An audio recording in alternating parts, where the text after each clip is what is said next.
What's up everybody? अस्सलाम वालेकुम. Hope you're doing okay. आज के एपिसोड वो वाहिद एपिसोड है जिसका बिल्डअप जो है पूरी एक पिछली एपिसोड के अंदर हुआ है और इनफैक्ट उससे पहले इस एपिसोड के लिए एक पोल भी चलाया गया था. अगर आपने वो एपिसोड नहीं देखी है, अगर आपने वो वीडियो नहीं देखी है तो नीचे मैं डिस्क्रिप्शन के अंदर लिंक डाल रहा हूँ. Go check that out so that you are excited about this product. आज वीकेंड है, सब लोग घर पर होंगे तो मैंने बोला यार आज जो है इस वीडियो को बनाने का और अपलोड करने का बिल्कुल परफेक्ट मौका है. आज हम रिव्यू करने जा रहे हैं आउटफिटर्स का ये जूता. Now notice how I said जूता. कोई as such नाम नहीं है, कोई टाइटल नहीं है, and I think that's something that's really disappointing Pakistani brands के साथ कि इनके जो जूते होते हैं उनका कोई हार्ट या कोई सोल या कोई पर्सनैलिटी नहीं होती. बस सेल्स बढ़ाने के लिए, अपनी प्रोडक्ट लाइन के अंदर एडिशन करने के लिए शेल्फ्स के ऊपर रख दिए जाते हैं कि भाई ये है जूता है, ले ले. आई गेस अगर मुझे इस जूते को किसी नाम से पुकारना हो तो इसका जो कोड है भाई वो है MFF191181, which is highly disappointing and just stupid. So I think I'm gonna call this shoe the Lunar Ash. खैर भाई, without further ado, let's begin the unboxing. और in this case the unpacking, क्योंकि ये जूता basically थैली के अंदर आया है. किसी भी जूते को हाथ में लेने से पहले आप देखते हैं कि इसकी पैकेजिंग कैसे हुई हुई है, यानी कि डब्बा कैसा है, किस मटेरियल का है, किस तरीके से उन्होंने बॉक्स में डाला हुआ है, किस मटेरियल के अंदर रैप हुआ हुआ है.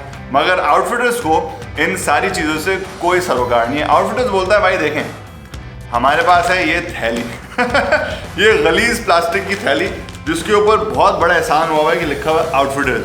अब मुझे आप लोगों का तो नहीं पता, मगर मुझे जब भी कोई इस तरीके की थैली के अंदर कोई प्रोडक्ट मिलती है तो मुझे अपने स्कूल के दिन याद आ जाते हैं जब मैं छुट्टी के बाद बाहर निकलता था और ठेले के ऊपर प्रेशर वाली फांटा इस तरीके के थैले में मिलती थी. ऊपर से आप स्ट्रॉ लगाते थे, करते हुए जाते थे. This is what that reminds me of and I don't think it's a good thing.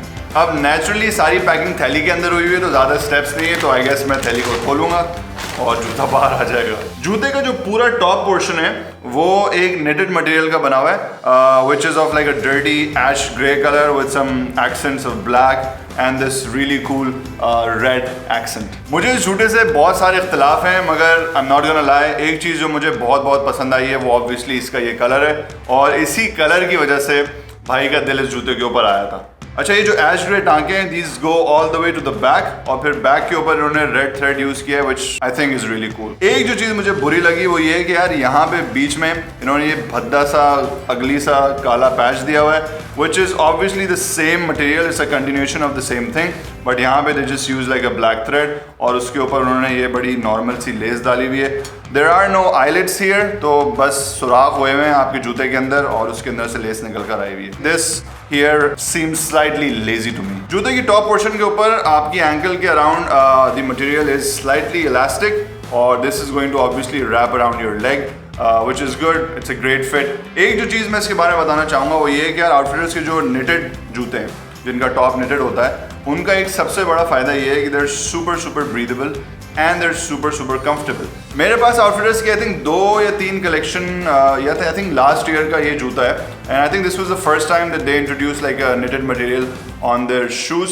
And ये जूता जो है this is by far the most comfortable shoe that I have ever owned. किसी भी जूते का जो कंफर्ट लेवल है मैं बेसिकली उसको 2 तरीके से मेजर करता हूँ. एक, अगर मैं उसको लंबी फ्लाइट के अंदर पहन सकूँ और 2, अगर मैं उसको लंबी वॉक के दौरान पहन सकूँ. तो ये जूता is my go to flight shoe. अगर मेरी 5, 6 या 8 घंटे की फ्लाइट होती है तो I need this shoe, it comes of pretty easily. तो आई थिंक ये वाला जूता भी इसके बिल्कुल एट पार है. तो आई थिंक ये वाला जो है अब इससे रिप्लेस हो जाएगा. अच्छा, before I move on to the sole या the overall aesthetic of the shoe, I want to talk about the price. ये जूता मैंने लिया है 4,000 रुपये का तकरीबन, which is like 39.90. और मुझे आउटफिटर्स के साथ एक छोटा सा इख्तलाफ ये है कि यार सडनली इस जूते की और इनफैक्ट 2 और नए जूते आए हैं इसके साथ, 2 आई थिंक 3 आए, उनकी प्राइसेस एकदम से क्यों बढ़ी हुई हैं. आई मीन आई अंडरस्टैंड कि ये एक नया सिलुएट है, यानी कि ये जो शेप है इस तरीके का शेप आउटफिटर्स ने पहले नहीं निकाला है. I been following their shoe lines very carefully पिछले कुछ सालों के अंदर. तो this is a new silhouette definitely. मगर 3490 का आपका जूता ऑलरेडी मिल रहा होता है जिसकी फंक्शनैलिटी बिल्कुल जीरो है. It's a shoe that's purely for aesthetic, यानी कि सिर्फ आप कपड़ों के साथ अच्छे लगने के लिए या शशकों के लिए वो जूता पहन सकते हैं. सो 3490 already I think is a good price. All of a sudden इनके नए जूते आते हैं and these are for 3990, which definitely means कि अब अगली जो रेंजेस आएंगी उनके अंदर आउटफिटर्स ने प्रेसिडेंट सेट कर दिया कि भाई 3990 या 4000 का ही जूता होगा. And I don't see why, because shape के अलावा इसमें और ऐसी कोई खास चीज़ नहीं है जो आप जितने भी पैसे हैं वो इस पर बढ़ा दें. अब हम बात करते हैं इस जूते की सोल की. एंड व्हेन आई से सोल, आई डोंट मीन रू, आई मीन ये जो बॉटम पार्ट होता है. सीन ये है कि भाई ये बॉटम पार्ट वही चीप प्लास्टिक रबर टाइप के मटेरियल का है जो आउटफिटर्स के हर जूते के अंदर होता है. नीचे उन्होंने डिज़ाइन बना दिए हैं, ये ऐसे चल रहा है, but these are horrible shoes when it comes to sports. These are horrible shoes when it comes to running, and these are horrible shoes when it comes to walking. क्योंकि आपने देखा होगा कि यार अगर आपके खानदान में बच्चे हैं, अगर आपके बच्चे हैं, तो बच्चों के कुछ जूते होते हैं कि जब वो बच्चे चलते हैं तो उनमें से आवाज़ आती है.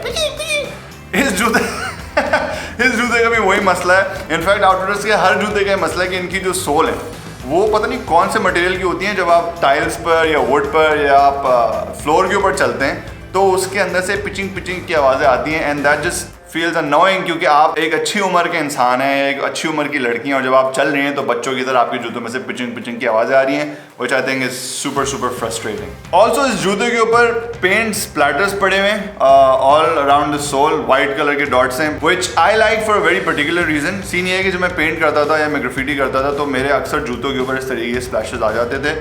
तो this just kind of makes me feel like I am an artist bro.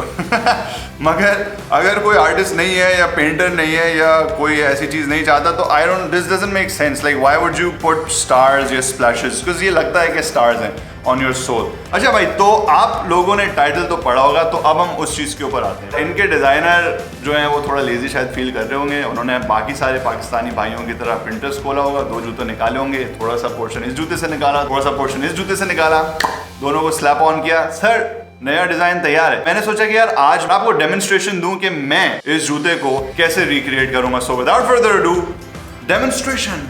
अच्छा भाई, तो मैंने यहाँ पर बेसिकली एडिडास के 2 जूते रखे हैं. This one is the ultra boost uncaged black और this one is the Yeezy boost 350 pirate black. और यहाँ पर हमारा आउटफिटर्स का वो नेमलेस जूता है जिसको मैंने लूनर ऐश का नाम दिया है. सबसे पहले मैंने इजी की जो है वो सोल को अलग करा है. So I have got this sole separated here and you can already tell कि यार सोल के अंदर काफ़ी सिमिलैरिटीज़ हैं. फिर मैंने बेसिकली अल्ट्रा बूस्ट की जो बॉडी है उसको इसके ऊपर फिट किया है एंड यू ऑटोमेटिकली सी के यार ये जूता प्रिटी मच आइडेंटिकल है. छोटे छोटे डिफरेंसेस हैं कि भाई लेस का जो स्टाइल है वो डिफरेंट है, निट का जो पैटर्न है वो डिफरेंट चल रहा है. फिर बेसिकली मैं एक छोटी सी चीज़ और ये करता हूँ कि मैं सोल का जो टॉप पार्ट है जो बेसिकली आपके एंकल के अराउंड आता है, I am going to decrease the brightness on this, make it slightly darker. तो अब ये और जो है वो सिमिलैरिटी हो गई. अब सिर्फ 2 चीज़ें, एक ये कि ये अगली सा जो मरून कलर का एक पैच है इन्होंने यहाँ पे जो लगा दिया, इसको लगा दिया यहाँ पे मैंने, और इनकी सोल के ऊपर अगर मैं हल्के फुल्के स्प्लैशेस मार दूँ so you pretty much have the same identical shoe. अच्छा यार, अब सीन ये है कि हमारे जो अब शू रिव्यूज़ होंगे तो हर एपिसोड के एंड में I am going to rate the shoe and I am going to basically tell you guys कि ये हिट है या मिस है. और जो रेटिंग है वो बेसिकली 5 मेट्रिक्स के ऊपर डिवाइड होगी. पहला मेट्रिक जो है वो है design. I love this shoe, I love the design overall, but I don't like the fact कि ये एक बहुत बड़ी ब्रांड के 2 बहुत मशहूर जूतों का रिप ऑफ है, तो उसके लिए मैं इसको दूंगा 3 पॉइंट्स. दूसरा जो मेट्रिक है वो है कलर वे, यानी कि जो भी टोन्स या जो भी कलर्स इसके ऊपर चल रहे हैं, I really like the tones, I really like the colours, तो उसके लिए I am gonna give this 4 out of 5. तीसरी और सबसे ज़्यादा इंपॉर्टेंट चीज़ है इसकी कंफर्टेबिलिटी. तो कंफर्ट के मामले में I am going to give this a solid 4. चौथा जो मेट्रिक है वो है फंक्शनैलिटी, यानी कि इस जूते को पहन के आप क्या क्या कर सकते हैं. तो ज़्यादा चीज़ें कंफर्टेबली इस चीज़ के अंदर आप नहीं कर सकते, तो फंक्शनैलिटी के लिए I will give this 2 points. और फाइनली और सबसे ज़्यादा इंपॉर्टेंट चीज़ है इसकी price to value ratio. Price I think इसकी काफ़ी ज़्यादा है, उसके अगेंस्ट ये जूता कोई ज़्यादा वैल्यू नहीं देता, तो for that I will give this अ मीजली 1. तो यार सारे के सारे पॉइंट्स एड अप करके इसका एवरेज निकला है 2.8 out of 5, which I think makes this a definite miss.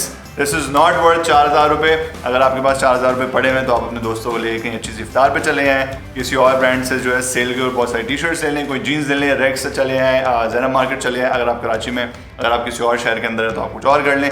Point ये है कि 4000 रुपये के अंदर दिस जूता इज़ ए डेफिनेट मिस. मैंने ले लिया है बट आप लोगों को लेने की ज़रूरत नहीं है. I would not recommend this. अगली एपिसोड तक के लिए इजाज़त दीजिए. This is Ramesh Safa signing out. Take care. अल्लाह हाफिज़.